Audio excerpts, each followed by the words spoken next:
First of all, everybody who's ever lived on the planet is unique. Your experiences are unique, your point of view is unique, and that's a really valuable thing. And we really feel like everybody has a unique point of view to share. And it might be just a single story that you have to tell, something that needs to come out of you that somebody else needs to hear. No one will ever have your stories and your perspective to be able to tell. So that's one reason why. And I think one of the things that when we talk with people, many people offhand just think, I don't have that much. My life's not that unique, or who would care? We hear that a lot. And then when they start getting into their own lives, and that's what I think is one of the wonderful things I think about doing this, is that you get in and start thinking about your own life. And we talk to a lot of people who really, they doubt whether they have anything of value that anybody else would be interested in. You have unique ideas, unique perspective, and really unique stories about your life. Everyone's life is different. And that's something that's really valuable that other people can learn from. And I think we have a lot of clients who think, well, I haven't done that many interesting things with my life, and why would anybody be interested in my story?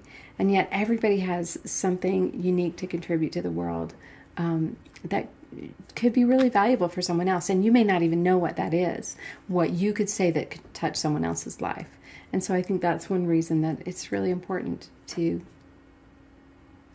record that. Yeah, I think in talking with a lot of people, I'd say, not particularly young people, but any age, you'll ask them, would you like to know more about your grandparents or your great-grandparents? And they say, oh, yeah. Well, what would you like to know? I'd like to know just what a regular day was like. I don't even need to know they had some grand adventure that they traveled the world, but just what was their life like. And so it's not that our lives need to be so extraordinary or have these experiences that no one else has had that of high adventure or anything. It's just like, what was their life like? What was it to deal with the everyday parts of life?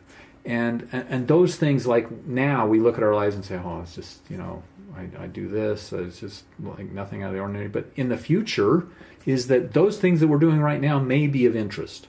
That's how we've got the story of what happened, the Revolutionary War, the Civil War. They were just common people telling their stories, even though theirs were extraordinary times. But they're really, in a sense, extraordinary times that we live now, if we pay attention. And I think that's what this book does, How to Save Your Life. It causes you to go back and look at your own life and take those things that they're important to you, that are special or are unique, and you start to understand the ways that you are unique and the things that you have to share, and you start to realize your worth and that you do have something that someone is going to want to know. Very possibly you'll feel like your kids don't care right now, and that's possibly true. But someday, maybe soon or far into the future, someone is going to find your life absolutely wonderful and be inspired. And those are the kind of things we want to help you find in your own life, are those things that are inspiring, that are the things that can help lift you up, and the things can, in a sense, if it's family members, show where you come from, but the things that can teach and inspire and really accomplish the purpose of why we're here and why we're living, and be able to share those special things and take these unique experiences and cause us to look at them and say, man, how can I tell that story? And do I have some pictures to go with that? And put those things together, because like Alison's saying, we're all unique, but we have wonderful stories to share, and we want to help you find those stories. We want to help you uncover those wonderful parts of your life and get them in a book. It really can save your life. And you might have a story, you might have an experience that might touch someone who's even outside of your own family or outside of your immediate circle. If you have had a particular challenge that maybe someone else is going through, they can be inspired and they can be touched by reading your story and seeing how you responded to that challenge. I'll just put two examples there about two people whose books we created that had no posterity, direct. My great Aunt Alice, this wonderful woman who is just extraordinary, and her stories continue to inspire people that remember her, but that also didn't know her. Another is Maggie Hicken. We recently did her story, and she's 104. She has no children, no grandchildren, but her story went into second and third printings because more people came to her and said, Maggie, the story that she started and said, who would care about me? Who would want to hear the story? It's extraordinary. It's a fascinating story, and yeah, she kept calling us and saying, I need some more books. Yeah, it was wonderful. But when she started out, she thought, why would I do this? And now she's found joy in her own life, looking back, and sharing that with others. And that's really why you do this, is to share those things that are important to you with others. Well, I think so many people are really conscientious about writing a will and making sure that their assets, their physical assets, their money, their houses, their property is being handed down to the loved ones and people that they care about. And yet I think it's at least as important to figure out what it is about your life and your philosophy, your belief system, your what you value and what's important to you, and hand that down in a tangible way to people who are going to come after you. That's every bit as important as just making sure, who gets the house and who gets the car. And, how did you feel about life? And what did you learn? We're all here to learn. And what did you learn from your life? What warnings would you have for the future? What would you have people do? What advice would you give? Yeah, what do you value? Who are you? I mean, when it comes down to who are you? Are you a financial balance sheet? Are you a set of experiences and relationships and people and things you care about and those wonderful things you've had? This is a way to share those things and pass them on. And we think that's important. There's one other thing too is that writing about your own life is can be very revealing, and we see sometimes that it ends up being a very healing experience for someone to go through their past and sort of look at their life as a whole, or to look at a particular experience and get some perspective on that. It's a very personal, very revealing experience, but for the overwhelming majority of people that we've worked with, they've found it to be very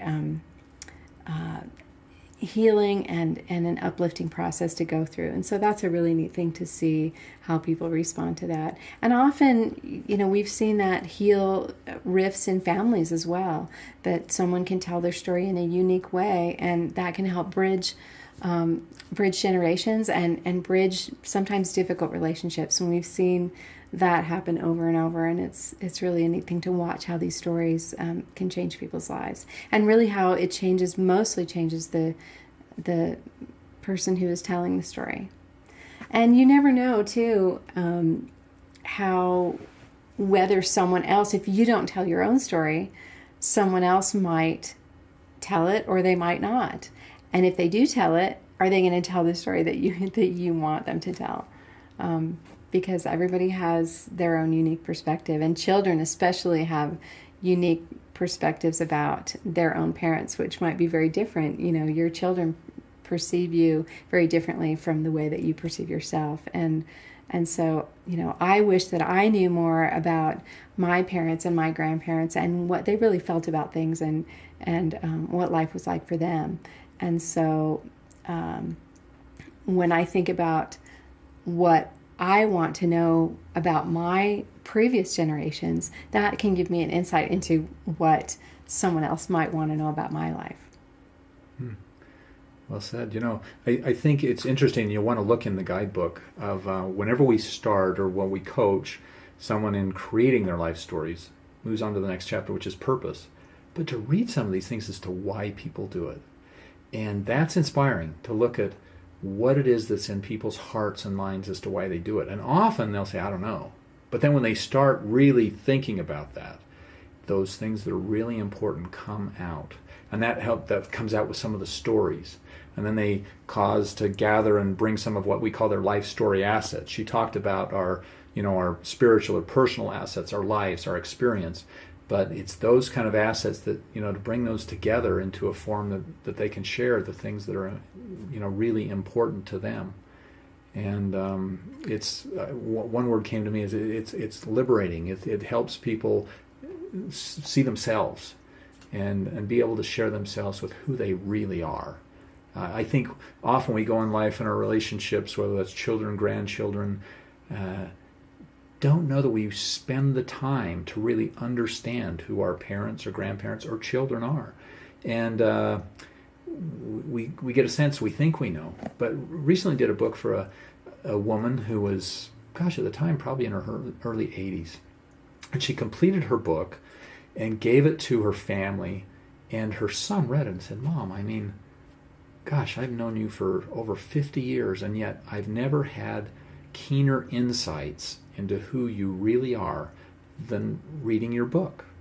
And that was a beautiful thing, and a wonderful experience that we get to see these other people feeling that, because we know that happens, and we see that amongst all the people that we work with, but to have them really connect that way. And so it's a means of connecting, and we try and make those connections now and in real time, but these are a way that connects generations and over time. And we always say we know we've done our job well when we make people cry. We like to make people cry because it's an emotional experience, both for the person who's writing and creating the stories and for the people that are reading the stories and getting the benefit out of them. There's something that we tell our clients often, and that is what is most essential becomes more special.